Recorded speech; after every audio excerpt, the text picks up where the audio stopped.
Kapag sinabing Mustang, coupe kaagad ang naiisip natin. Pero alam mo ba na ngayong 2025, may bagong muka ang Mustang, mas tahimik kaysa dun sa 5.0 GT, high-tech, at parehong performance ni Ford, magkaiba nga lang ng category. Ito ang Mustang Mach-E, ang unang electric crossover SUV sa ilalim ng legendary Mustang nameplate.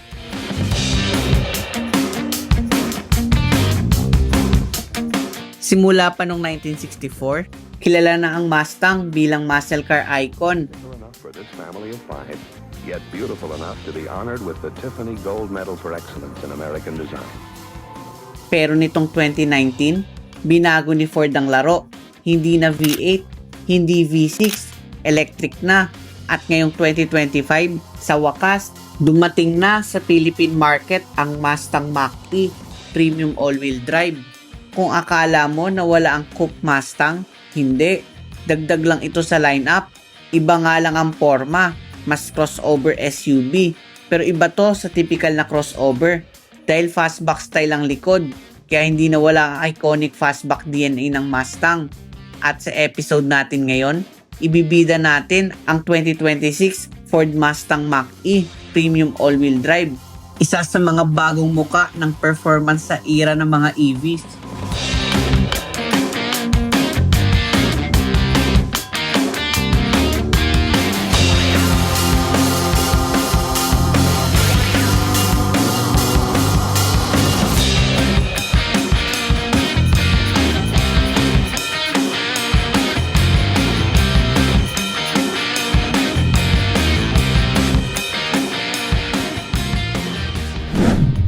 Kung titignan mo sa harap, hindi nawala ang DNA ng Mustang Coupe sa Mach-E. Mapapansin agad ang signature Mustang grille. Hindi nga lang old school dahil EV na ito. Headlights, kahawig pa rin ng 5.0 GT. May LED projector lamp at LED signature lighting. Sa likod, hindi nawala ang iconic tri-bar LED taillights na may sequential turn signals. Side profile, sobrang clean at sleek ng design. Wala na siyang traditional door handle dahil push button type na. At nandyan ang keypad passcode entry sa driver side gaya ng sa Explorer. Bumagay din ang black cladding sa body lines habang ang side mirror ay glossy black finish with repeaters.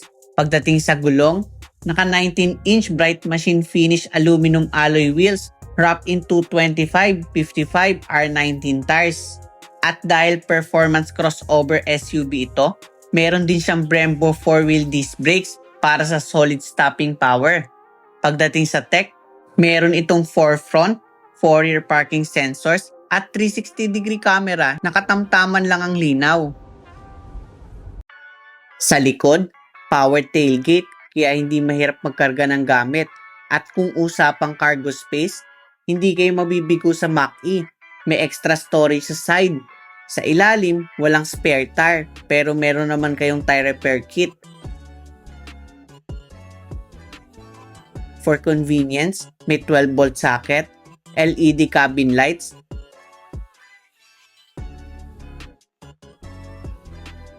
at fold flat ang second row para sa mga gamit mo na malakas kumain ng space. Since electric crossover SUV to, extra storage pa rin sa harap na may LED cabin lights. Kung makina naman ang pag-uusapan, naka-dual permanent magnet synchronous motor ang Mach-E na may maximum output na 394 horsepower at 676 Nm of torque paired with single-speed automatic transmission. May driving range na 550 km. So, kamusta naman ang charging? Kung isasaksak mo siya sa DC charger, tumatagal lang ito ng 45 minutes from 10 to 80% of charging. Kung sa AC charger mo naman isasaksak, umaabot ng 11 to 14 hours. Para naman sa safety feature, ito naman ang mga inclusions. Habang ang driver assistant ay equipped with Ford Copilot 360 technology. At ito naman ang mga inclusions.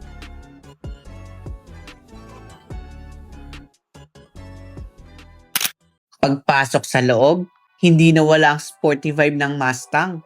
Hindi mo akalain na performance car ito. Kasi ang daming storage spaces. May compartment sa ilalim, 2 cup holder, lagayan ng key fob, at maluwag na center console na may 12-volt socket. At 2 Type-C port. Pagdating naman sa amenities, hindi ka rin mabibitin. May isang Type-C port, isang Type-A port, 2 wireless charging pad, armrest, at ambient lighting na nagbigay ng premium feel. Mapapansin mo rin agad ang malaking infotainment screen. May counting delay lang ang touch response, pero kung familiar ka sa Ranger o Everest, halos magkapareho ang layout. Ang cool pa, dito sa Mach-E pwede kang maglaro ng games. At halos lahat ng controls mula sa aircon, vehicle settings, ventilated front seat, at heated steering wheel. Sa steering, may controls ng infotainment at cruise control. Habang ang instrument cluster ay fully digital na rin. Medyo maninibago ka lang dahil ang shift lever ay parang wiper switch. Hindi na yung traditional na nasa gitna. Kung mahilig kang makinig sa music, hindi ka rin mabibitin kasi naka-equip ito ng B&O audio system. Same brand na gamit sa Bronco, kaya solid ang tunog. Sa comfort, panalo rin dahil maganda ang legroom at headroom at may 10-way power seat adjustment with memory function. Habang ang steering wheel ay may manual tilt and telescopic adjustment. Sa taas, meron kang LED map light, SOS button, sunglasses holder, visor with mirror and LED light, at panoramic fixed glass roof. Sa likod, kumpleto rin ang amenities. May rear aircon vent, 2 Type-C port, LED cabin light, at armrest with 2 cup holder. Maluwag ang legroom at headroom sa likod.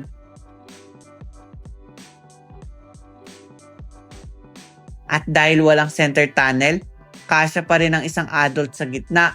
Ang minor issue lang, kung matangkad ka, medyo malapit sa binti ang aircon vent.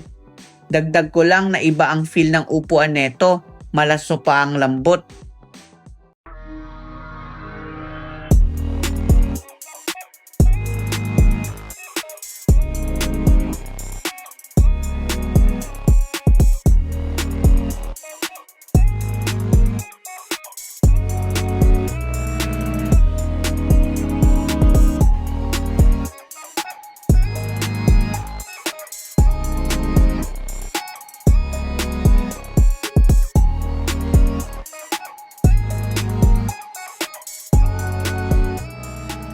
So ngayon, subukan natin tong pinaka-bago ng Ford. Ito yung Mustang Mach-E.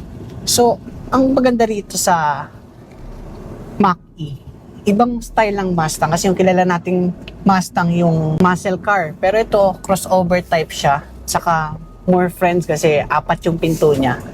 So dito pala, meron siyang one pedal drive. Yun yung may regenerative. So kapag ino natin siya, yun, yung parang Tesla. Yung parang, meron din pala siyang feature na ganun. So, advantage lang dito, pwede mo siyang i-off kung naninibago kayo. So, ngayon nakagamit tayo ng one pedal drive. So, pakiramdaman natin yung pagka-regenerative niya. So, kapag binitaw ko yung gas pedal niya ng sobrang bigla, ramdam mo na parang kang pumireno. Pero ang advantage kasi ng one pedal, especially kung dito sa city, mas okay siya, hindi ka madaling mangangawit, di mo na kailangan ilipat yung paa mo from brake to gas. Yun yung advantage niya. Pero kung nasanay kasi kayo sa normal na kotse, medyo mapapatapak din kayo sa brake. Isa pang nagustuhan ko rito, yung vision niya, typical na crossover, mataas din yung ride height niya. So hindi siya nakakapanibago.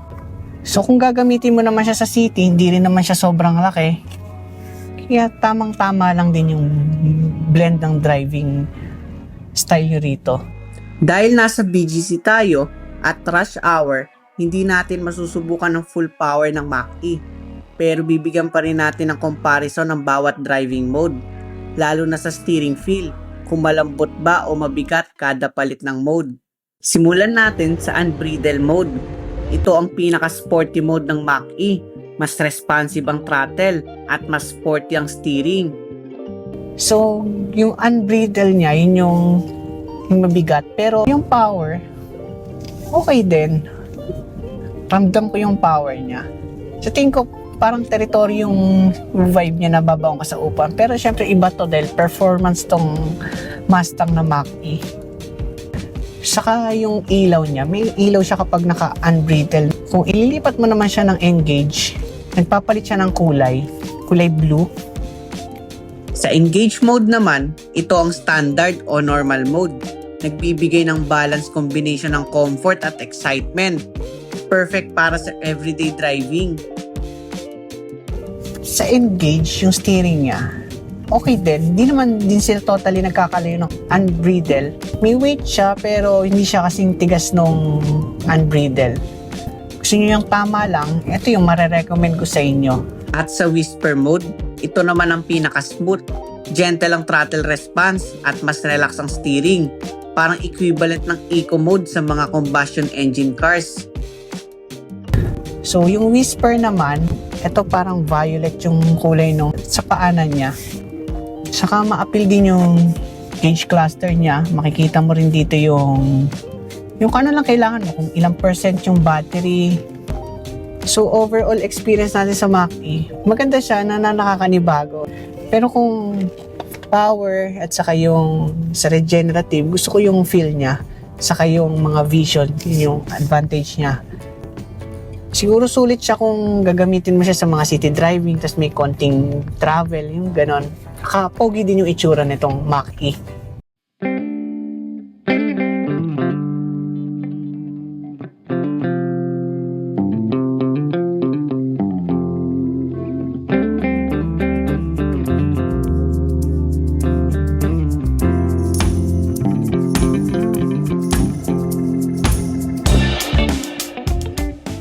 Ang 2026 Ford Mustang Mach-E Premium All-Wheel Drive ay nagkakahalaga ng 3,499,000 Philippine Peso.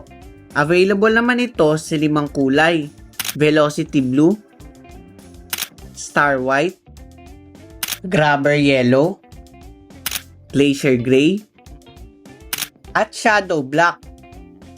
Kung Ford cars naman ang hanap mo at malapit ka sa BGC, visit lang sa Ford Global City at hanapin si Sir Charles Polancos for inquiries. Sabihin nyo na lang na napanood nyo dito sa Drive Talk by Alj. At kung nagustuhan mo naman ang episode na to, don't forget to like, comment, share, and subscribe. At i-click mo na rin ang notification bell para lagi kang updated. Kita-kits sa next episode ng Drive Talk.